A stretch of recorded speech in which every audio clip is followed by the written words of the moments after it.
Welcome to the Work, Wealth, and Travel Podcast.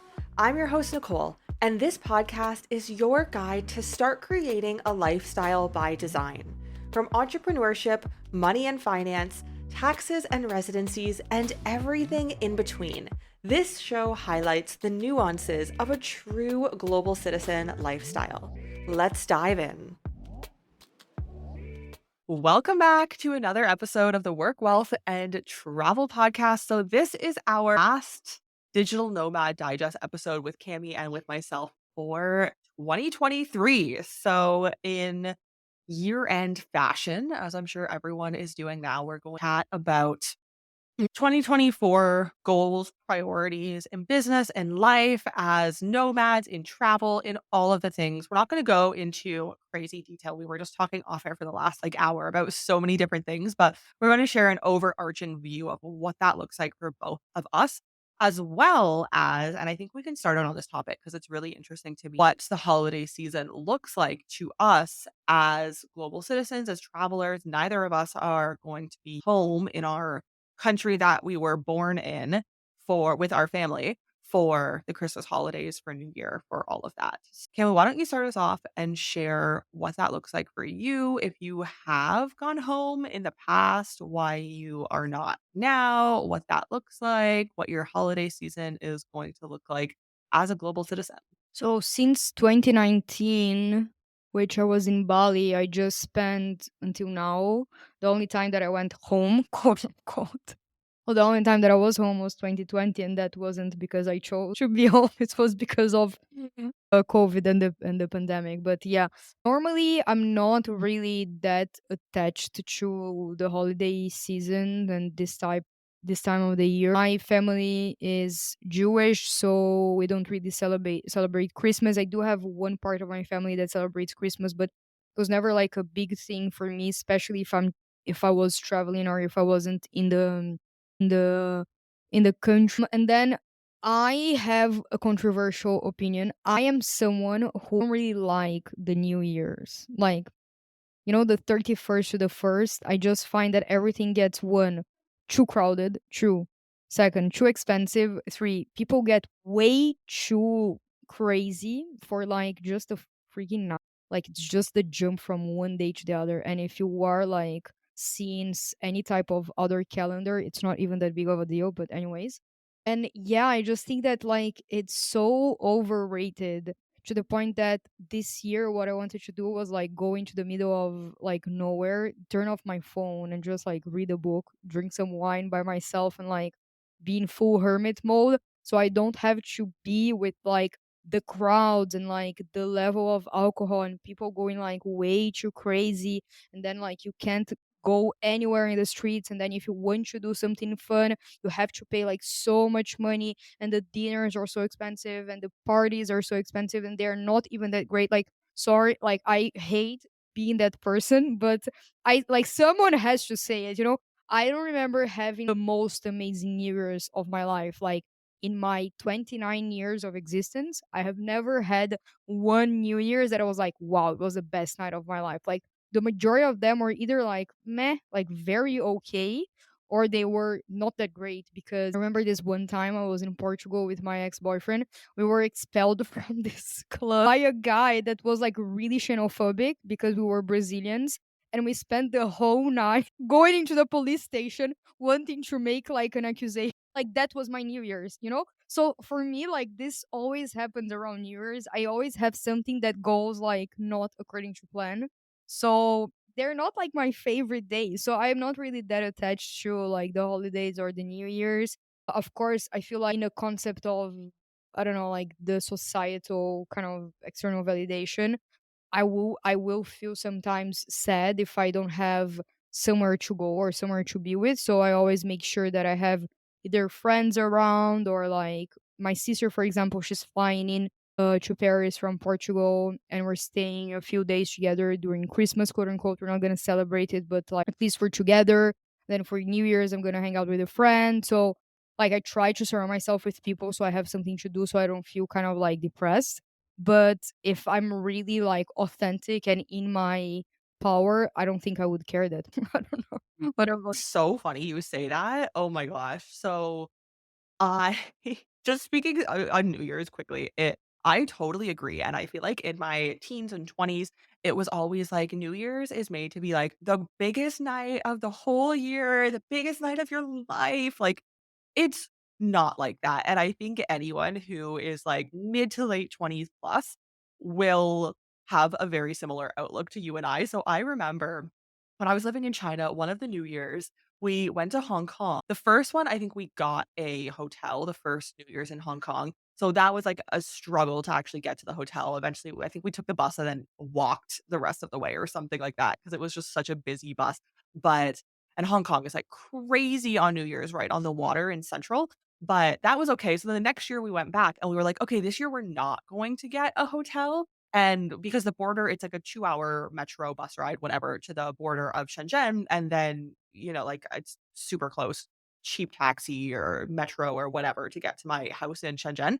And so it was like, "Okay, we're just gonna not get a place, and then after the fireworks, like, after all of the things, we're gonna go back to China." Yeah, it took me 9 hours to get back to China. What would usually take, like, 2.5 hours, took me 9 hours, and I was all alone. So, all of my friends were at, like, a McDonald's in Central, and it was, like, I don't know, like, 2 AM, and my one Chinese friend and I were like, "F this, like, we just wanna go home. We don't wanna hang out at McDonald's and, like, sit on the side of the street and debate what we're gonna do all night." So, we ended up just the 2 of us go taking the metro or whatever somehow back to the border, but then the border was so full of people, and the line, I'm not even joking, it was like 50 meters, and it took me 6 hours to get through that 50 meters, and it was crazy of so many people doing the same thing, trying to go back into China, and then my friend we lost each other, and she spoke Chinese, and so then it was just, like, me, the lone foreigner, and then I find out I get home at 9 AM back in my Chinese friend's, like, already back, she's, like, in her apartment,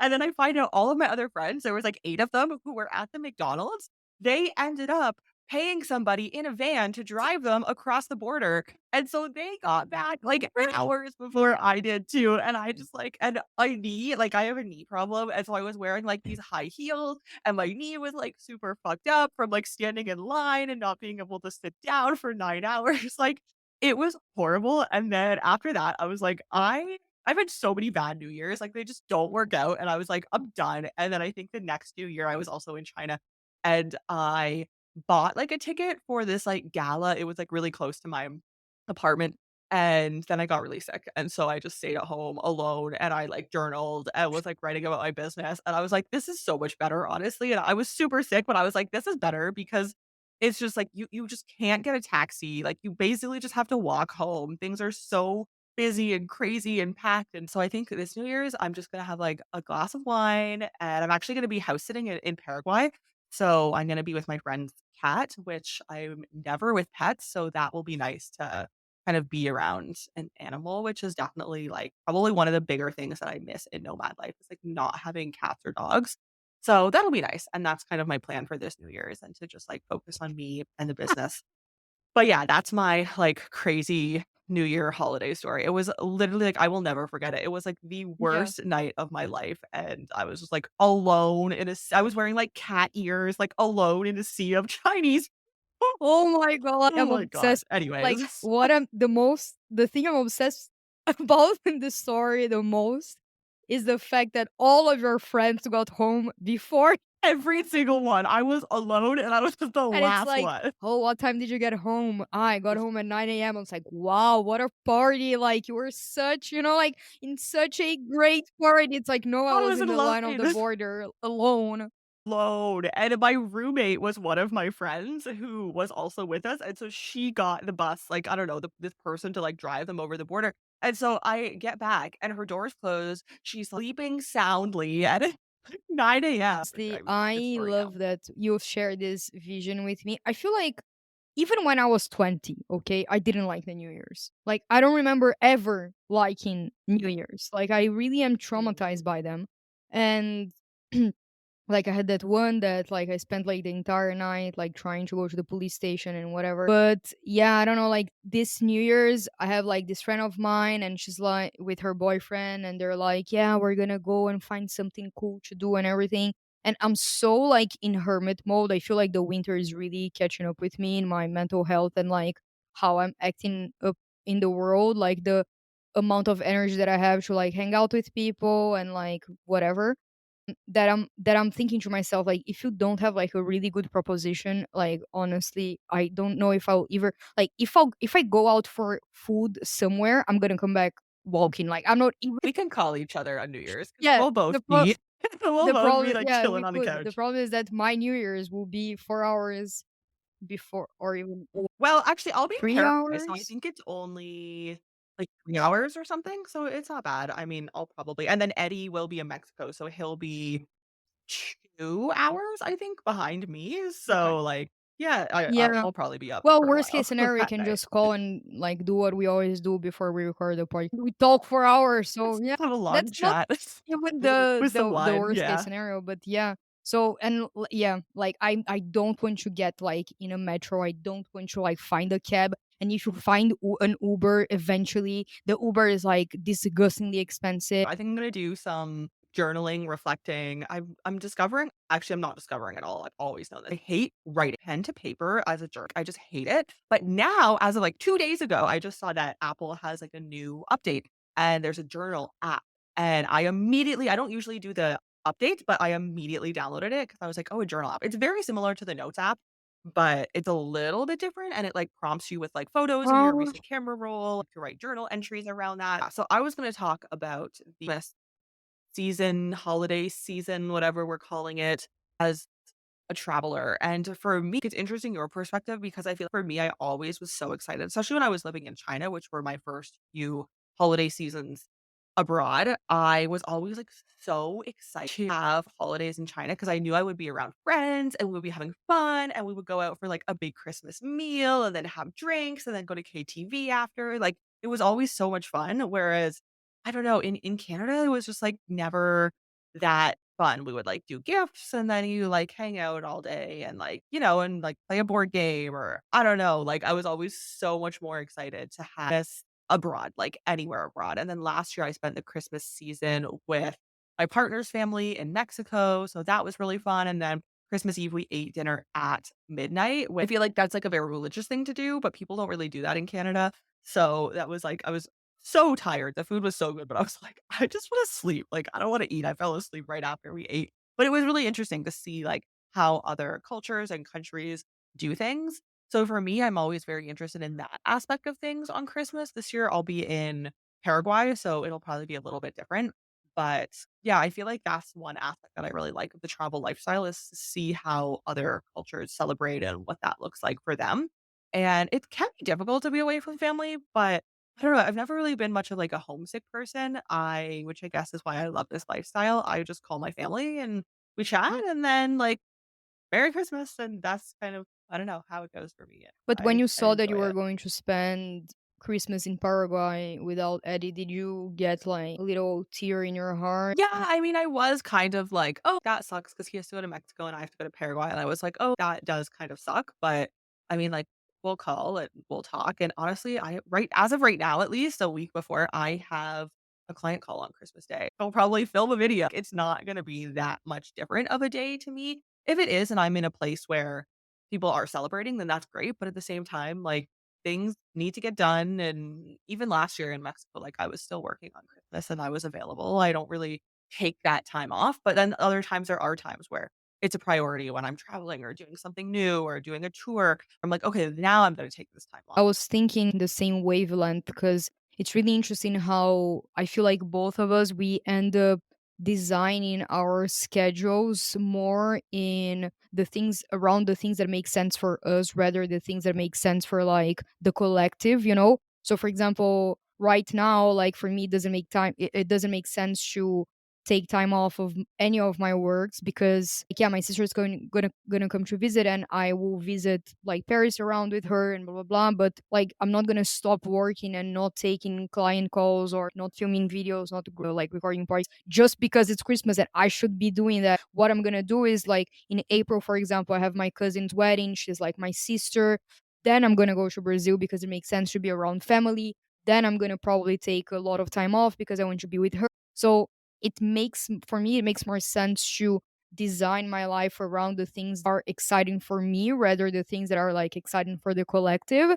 And I think that this goes a lot with like for example, I don't want to have to travel in August just because it's like the vacation month, because like August is normally really packed here in Europe. I'd rather, I don't know, travel in the shoulder months or something like that. So I feel like being able to organize your own life around what makes sense for you is really like a blessing that thank God I have. And of course, if I had already a really cool plan or like an exciting plan for New Year's or Christmas, maybe I would have taken time off, but like that's not the case. So I'm not gonna force myself to do that because everyone is doing, I almost feel like wrong. I'm like, should I be taking time off? I mean, things are definitely slower, at least for me. Like I do recognize that basically all areas of all businesses are slower right now. So it does give me a little bit more time to like do my own thing for the business, which is great.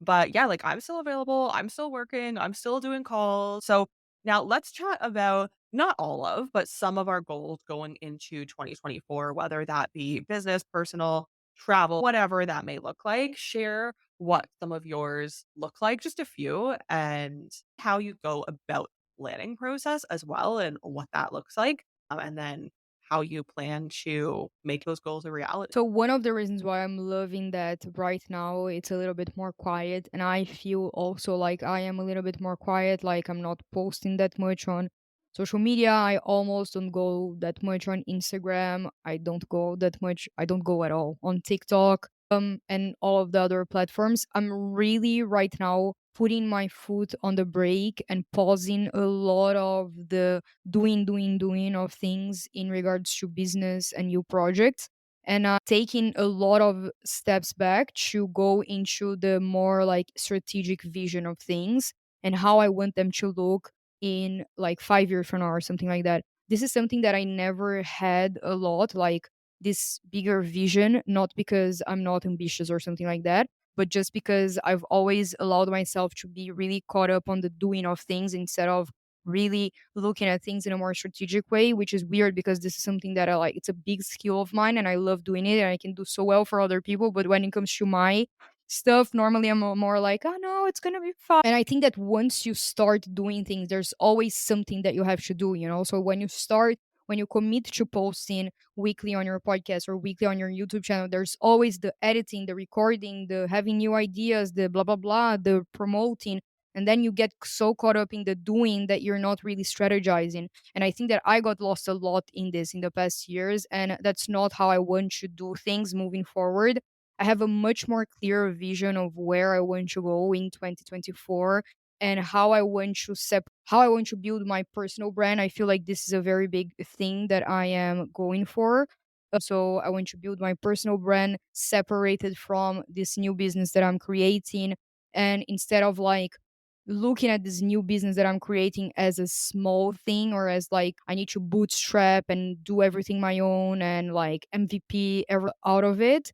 I'm really wanting to have the vision of like, okay, when this is done, how do I want it to look like? Like, what are the people that I would have to have in this team? How can I make this work? And how can I make this work right now? So I'm really for 2024 in regards to business. I'm focusing way more on having like a big picture, no, not a big picture, like a big vision in regards to not keeping myself small in regards to my vision.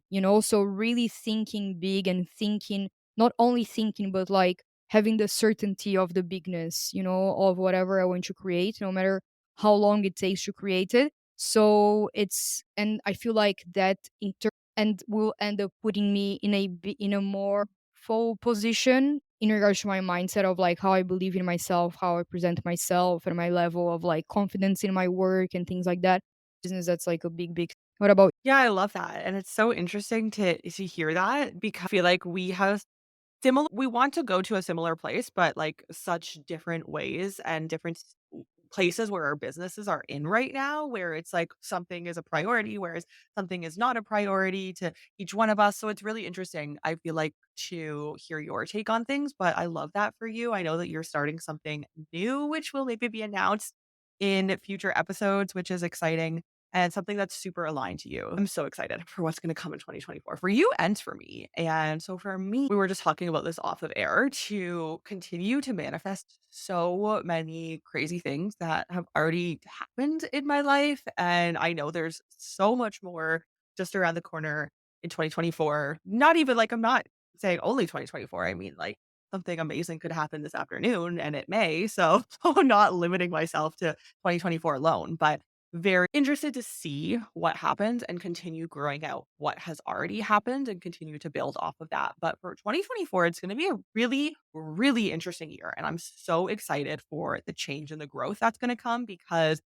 Eddie and I have been talking and we are just over, not that we're over not that we're over travel, and we were talking about this off air too, but I just have a different vision for my life. And so travel is not really the priority anymore. I've been living outside of my home country for 6 years. Like I've done a lot, I've learned a lot, I've traveled a lot, and that's not going to stop, but it's just not the priority. Whereas other things need to be the priority right now. So I'm excited to meet people who are in similar boats to us, who are in higher levels to us, and to learn from them and to continue to grow the business, build a business, become partners in other businesses potentially. Like we'll see what that looks like in 2024. But I know that there is so much learning, connecting, so many big things that are around the corner. Whereas travel is just, it's great and I love it and it's not going to stop. But the travel that we've been doing, the way that we have been doing it, of being 1 month somewhere new, isn't really getting toward that goal, so something needs to change, and that's the priority, so it's gonna change, and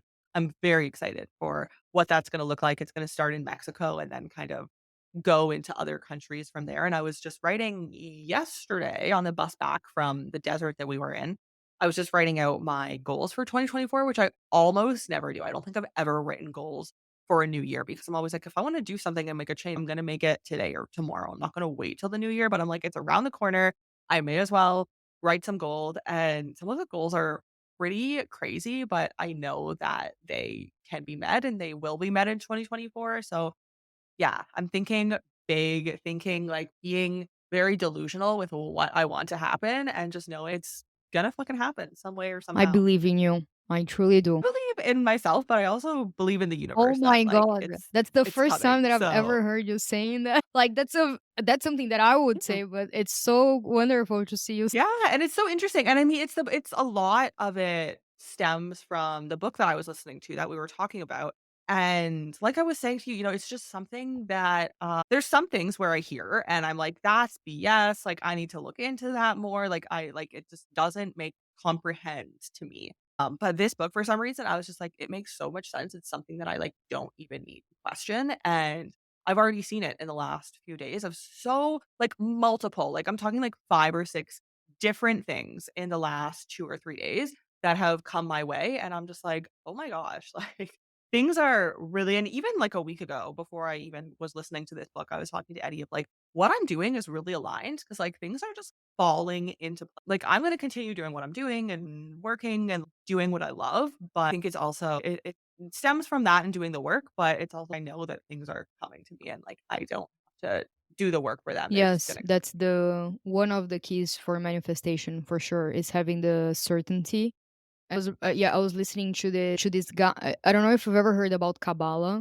No, no. It's like this spiritual version of Judaism, and they talk a lot about like manifestation as well and things like that. And I really like how they put together the spiritual aspect of it, of like connecting to the universe, blah blah, doing the internal work in yourself and in your mindset with the action of like actually doing the work, I don't know, doing the YouTube video. Because I can't say, "My universe, I want a really like big YouTube channel and then not record videos," because that's not how it works. It's not gonna fall on your lap. Maybe it will eventually. I don't know. Maybe that's rare. And how both of these things are kind of like connected with the certainty. And one thing that I really wanted to share for anyone who's listening, and maybe you want to start your business in 2024 online, or you want to start creating content, or whatever it is, I was recently studying some videos on like YouTube, because this is a platform that I wanted to start focusing more on in 2024, because I'm so fed up with Instagram. Like, I'm going through a thing that I'm like, it irritates me just like looking at the app of Instagram, and I'm so fed up with how quickly people how quickly your content stop being relevant for the platform. Let's say, like, it's not like a podcast which is like very SEO friendly, or even a YouTube which is very SEO friendly, or even like, I don't know, a Substack, which people can, I don't know, like research and read more about and everything. Like, Instagram is so 24-hour that, yeah, I don't know, it just started feeling like so much effort that I had to put into it, just for like really, like, I have never gotten results off of Instagram in regards to like selling something. Maybe like once or twice, but again, I don't think that Instagram was like the thing. Then I was like, you know what? I'm just gonna like start investing more of the time, because I feel like Instagram gets you the instant gratification of the fact that like it's quickly that someone will like your post, or someone will reply to your stories, or someone will comment on your post, and it's so quick kind of to post there as well. You can whip up a reel in like fucking 10 minutes and you'll be done with it, even less. And of course, like, to edit and film and blah blah blah YouTube video and perfect it and make the thumbnail, like, takes so much more time. But I feel like in a long term, if you're really consistent with it, it pays off, quote unquote. I don't know. I'm sure that a lot of people that are big on Instagram wouldn't agree with me, but that's not the point. My point is the whole thing that I was wanting to make. The point is that I was like studying some really big content creators there, and he was giving his advice on like how to grow on YouTube and how to create like engaging YouTube videos and everything. And then from him, I went to another girl that grew like quite fast as well. And her thumbnails were really different from like what he was saying. And her editing style was so different from like the way that he was editing. And I personally found her videos like quite like a bit boring, but her audience was really engaged. And so I thought to myself, like, it's so interesting how there's space for everyone, and you just really have to kind of like start and find your thing and find your way and kind of go with it and trust it, and of course tweak it along the way if it's not working. But I feel like there is space to grow in several different platforms and to grow your business in several different ways in the internet, like in 2024. You just have to really like have your vision, do your stuff, and keep analyzing whatever is working and what's not working and things like that, instead of just being so attached to this is the way that I have to grow. I completely agree, and I feel like everybody has, like, 1 or 2 main social platforms, and for me, I mean, like, my YouTube has just done so well from posting. I think I started posting in like July, but then I had one video that was posted a few months before that of this year. So it's been like easily less than and do I have a million subscribers? No. But do I get clients? Yes.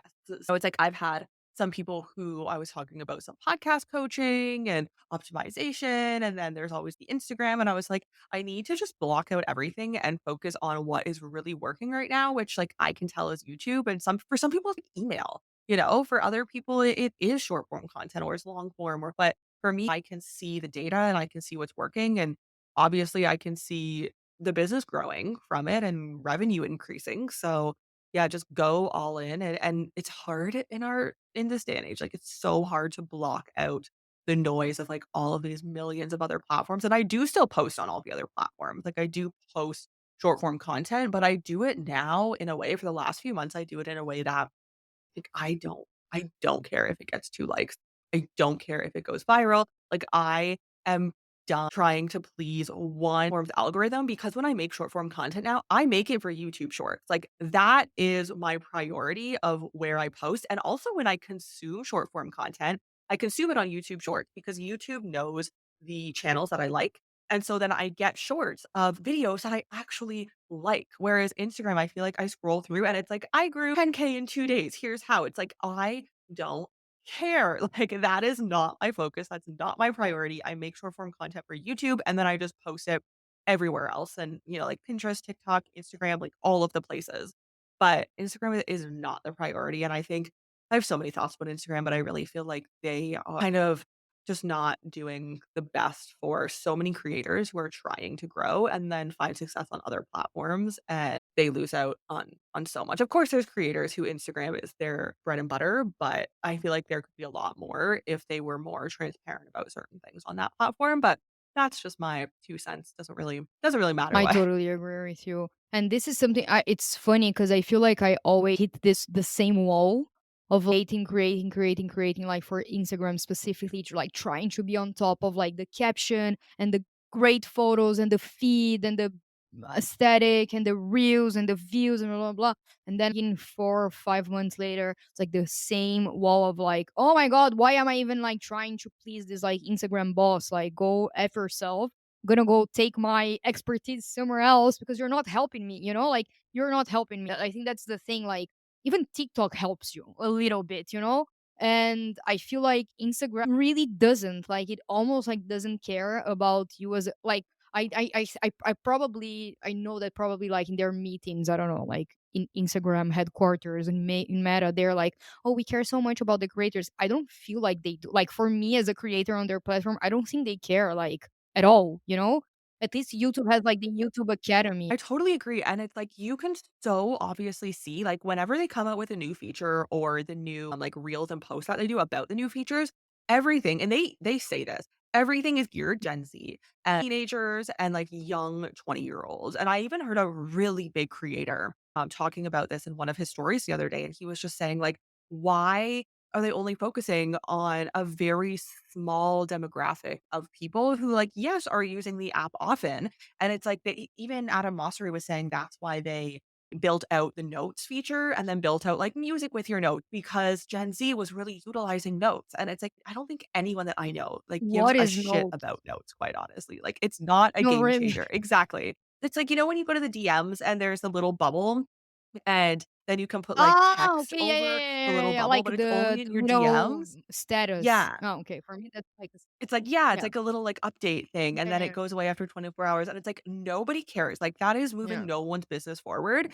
It's just fun for people who are not business owners who are Gen Z, you know? So, yeah, it's unfortunate, and, like, I don't really love the direction that they're going in and kind of that all of Meta's going in, but Google is a very different story, yeah, obviously. It's something that you want to offer, to sell, to put yourself out there, and just figure out, yeah, like, what works. Like you were saying, some people I was watching this girl, just on, like, a last note, 'cause when you said it, it did make me think about I was watching this girl's YouTube channel a while ago, and I would watch, like for a few months, I would watch, like, all of her videos, like, every Sunday, she would have a new video, and for, like, half the video, she would just be talking to the camera or, like, doing her makeup and, like, talking to the camera about, like, her life, and she's in, like, New York City and, like, all of the things that are happening, and to me, it was, like, so interesting because you always wanna know how other people are living and what their life is like and the behind the scenes, and then my partner was watching me watch her video one day, and he was like, "That's, like, so boring, like, why are you watching that?" But it's just everyone like, you get attached to certain creators, and you like and you know their style, and you like what they're talking about, or you like to just see them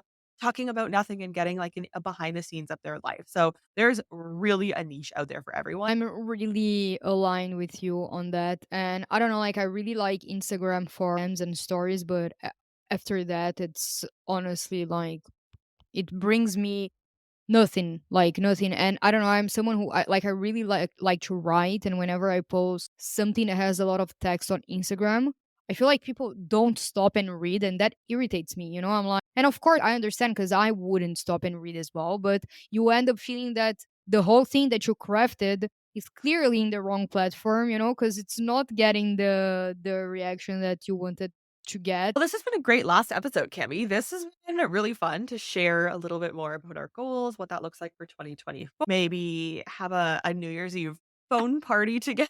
I don't know. We'll see where that ends up. But it's always good chatting with you. And I'm also so grateful for us connecting in Like, 2024 as yeah. well, or 2023 as well. I'm already thinking in the future. But yeah, it's been such an amazing year in so many aspects for me. And I'm sure for you as well. And I know that that's just going to amplify so much more in the next weeks and then into 2024. You've just listened to the Work, Wealth, and Travel podcast. If anything from this episode resonated with you, I would appreciate if you share this podcast on your socials. And of course, be sure to tag me. And don't forget to leave a review on your favorite podcast platform. Thank you for joining me on this global citizen journey, and I'll see you in the next episode.